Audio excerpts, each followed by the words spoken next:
Jai Narayan, good morning student. So this video is the continuation of the previous video next after the Lyman series, and we are going to study Balmer series. So after the Lyman series, the second series which comes is Balmer series. So suppose we are going to draw n is equal to 1 and n is equal to 2 lines, n is equal to 3, n is equal to 4 and n is equal to infinite. So here is the energy which increases as moving upward, and here in x-axis is the wavelength which also increases moving right hand side. In Balmer series, n is equal to 2, the value of n is equal to 2. This means that from third energy de-excitation of electron come to second, fourth to second and from infinity to second. Third से बेटा second पे आ सकता है, देखिए, या तो fourth से second पे आ सकता है या तो इन्फिनिटी से भी सेकंड पे आ सकता है कोई भी इलेक्ट्रॉन आपका, तो उससे हम बाल्मर सीरीज़ बोलेंगे. अगर के एल एम और एन के रिस्पेक्ट में हम बात करें तो आप देख सकते हैं m से l पे आ रहा है, n से l पे आ रहा है, मतलब ऑर्बिट आप उसकी चेक कर पा रहे हैं. और जब n इज इक्वल टू 2 पे आपका कोई डी एक्साइटेशन ऑफ इलेक्ट्रॉन होता है तो वही क्या कहलाता है, आपका बाल्मर सीरीज़ कहलाता है. फर्स्ट पे नहीं आ रहा बेटा, 2 पे. और अगर हम इसको वर्ड्स में बोले तो D excitation of electron can come from anywhere, but it should come and fall to n is equal to 2, or that is known as second energy level, and this is called Balmer series. n is equal to 2 पे अगर कोई भी electron fall होगा तो वो Balmer series कहलाएगा. ठीक है बेटा. अब देखिए n इज इक्वल टू अगर 1 पे आता है तो हम उससे कहते थे कि ये लाइमन सीरीज़ होगा, जो कि आप प्रीवियस वीडियो में भी देखे हैं. आप उससे जाके एक बार उसको चेक कर सकते हैं फिर से उस वीडियो को देख के. तो ये बाल्मर सीरीज़ का छोटा सा कॉन्सेप्ट था. n इज इक्वल टू 2 पे ही फॉल डाउन होगा. चलिए अब नेक्स्ट जो हम पढ़ने जा रहे हैं, हम निकालेंगे अब shortest and the longest wavelength. Shortest wavelength कब मिलेगी एंड लॉन्गेस्ट वेवलेंथ हमें कब मिलेगी बाल्मर सीरीज़ में. देखिए, इन्फिनिटी से अगर सेकंड ऑर्बिट पे कोई डी एक्साइटेशन ऑफ इलेक्ट्रॉन होता है तो वो हमें शॉर्टेस्ट वेवलेंथ देगा. यहाँ पे इन्फिनिटी 2 है, n2 है, और ये जो 2 लिखा है वो n1 है. हमारे पास जो फॉर्मूला है 1 by lambda is equal to R Z square 1 by 2 का स्क्वायर माइनस 1 बाय इन्फिनिटी का स्क्वायर. हम अब देख सकते हैं यहाँ पे बेटा कि 1 जो 2 है ये n1 है और इन्फिनिटी आपका n2 की वैल्यू है.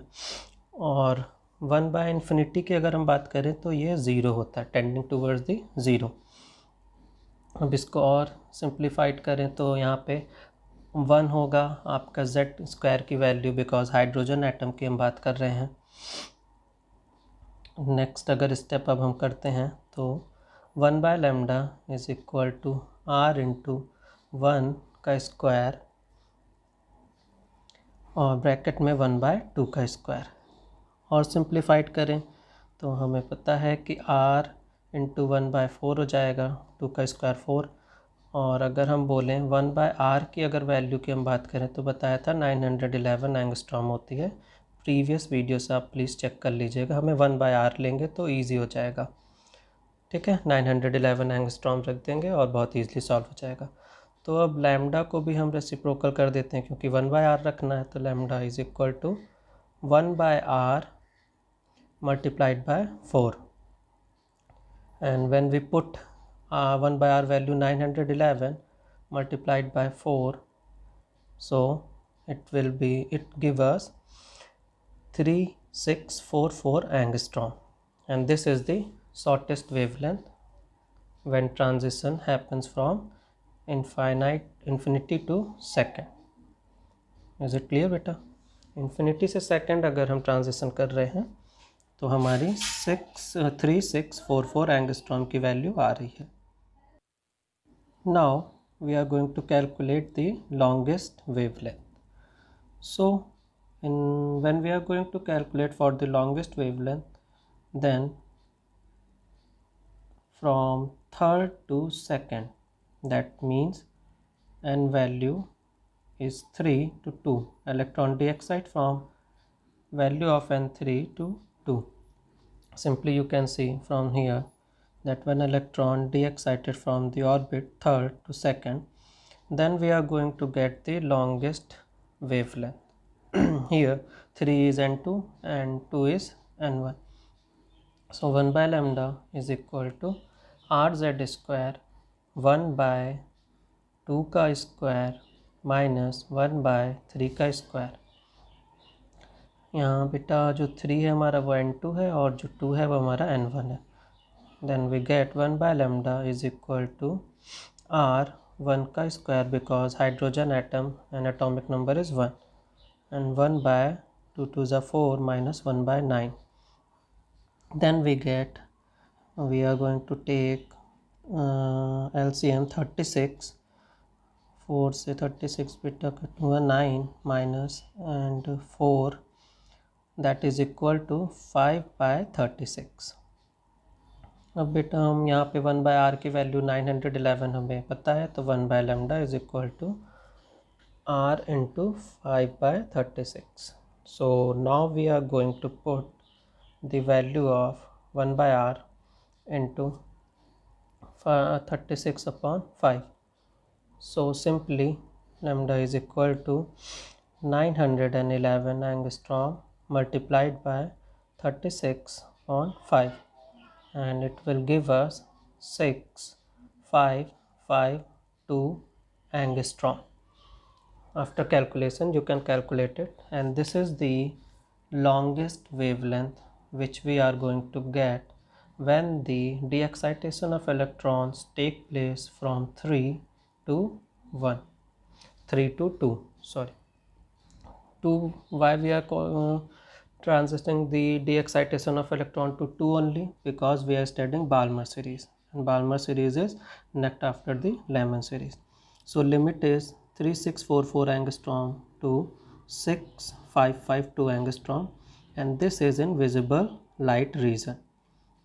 Okay, so in Balmer series we can say that here the visible light spectrum we can see from here, and visible light spectrum is from 4000 angstrom to 8000 angstrom approx, and we are studying here Balmer series.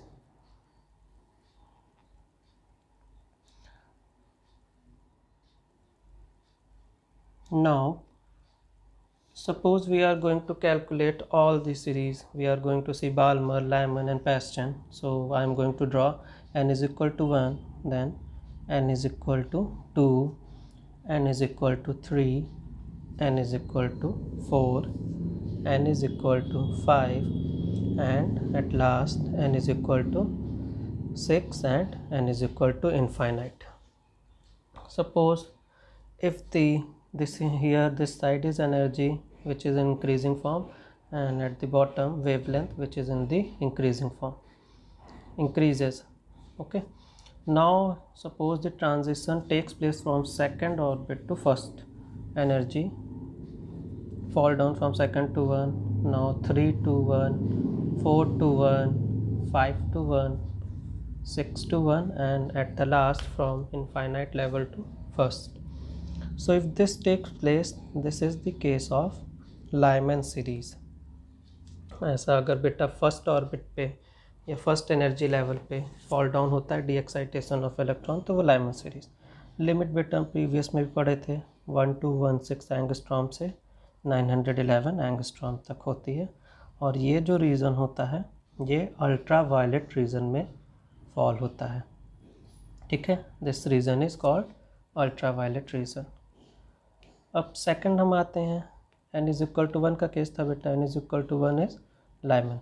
Okay, Lyman के बाद अगर हम देखें तो फिर क्या हमारा आएगा, अब आएगा हमारा बाल्मर सीरीज़। बाल्मर सीरीज़ में क्या होगा, 3 से सेकंड पे ट्रांजिशन हो गया, 4th से सेकंड पे हो गया, 5th से सेकंड पे, 6th ऑर्बिट से सेकंड पे, या इनफाइनाइट ऑर्बिट से भी सेकंड पे ट्रांजिशन हो गया। तो ये ऐसा केस होगा तो वो एक बाल्मर सीरीज़ का केस होगा, क्योंकि n इज इक्वल टू 2 पे हमारा कहीं से भी इलेक्ट्रॉन डी एक्साइट होकर n इज इक्वल 2 पे आ रहा है। ये बाल्मर सीरीज़ का केस है। यहाँ पे जो लिमिट आएगी बेटा वो होगी आपकी 6,552 एंगस्ट्रॉम से 3,644 एंगस्ट्रॉम तक। तो ये आपका जो 3,644 एंगस्ट्रॉम से 6,552 एंगस्ट्रॉम आ रहा है, ये आपका बाल्मर सीरीज़ का लिमिट है। और ये जो होता है ये विजिबल रीजन में होता है, मतलब यहाँ पे जो आपकी लाइट्स होती हैं वो विजिबल रेंज में है, क्योंकि बेटा हम लोग जानते हैं विजिबल रेंज 4000 से लेके 8000 एंगस्ट्रॉम के बीच होता है। और इसमें जो लाइट्स हमें दिखती हैं वो विबिग्योर होती हैं, violet, indigo, blue, green, yellow, orange and red. So this in Balmer series we can say that visible region is visible to us. Then our third is if electron d excite and fall to the third orbit from anywhere 4, 5 or 6 or infinite level, this is called Paschen series.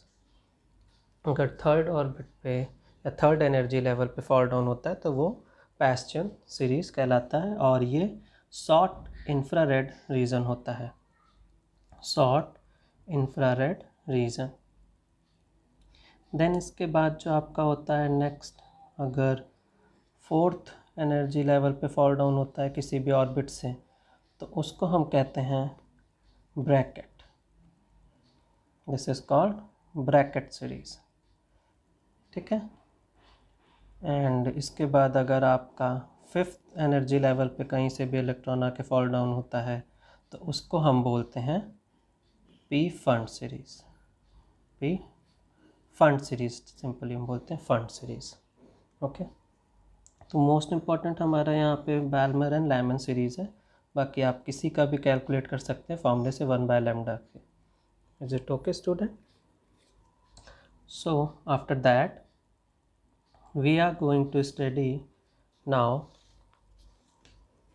Number of spectral lines या number of transition जो होते हैं हमारे, अब उसको भी calculate करना है। सपोज़ सेकंड से थर्ड से सेकंड पे आ रहा है, फोर्थ से सेकंड पे आया तो कितनी स्पेक्ट्रल लाइंस बनेंगी या कितनी ट्रांजिशन लाइंस दिखेंगी।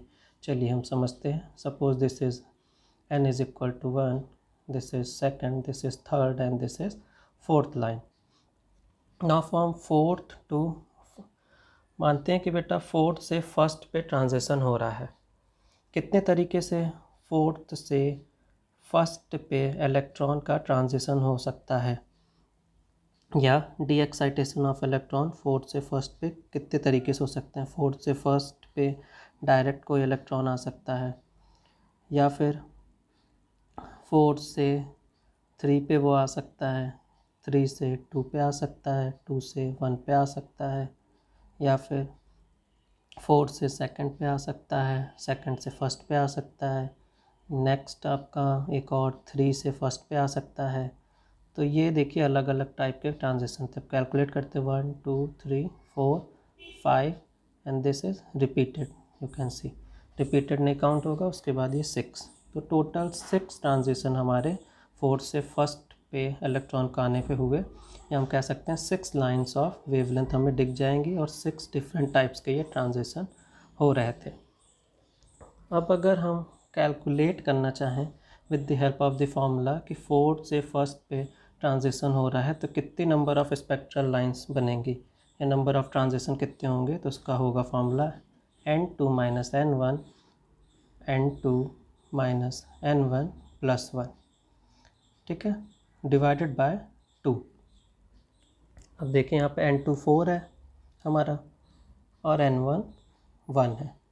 वैल्यूज़ रख देते हैं, 4 - 1 ब्रैकेट में 4 माइनस 1 प्लस 1 डिवाइडेड बाय 2।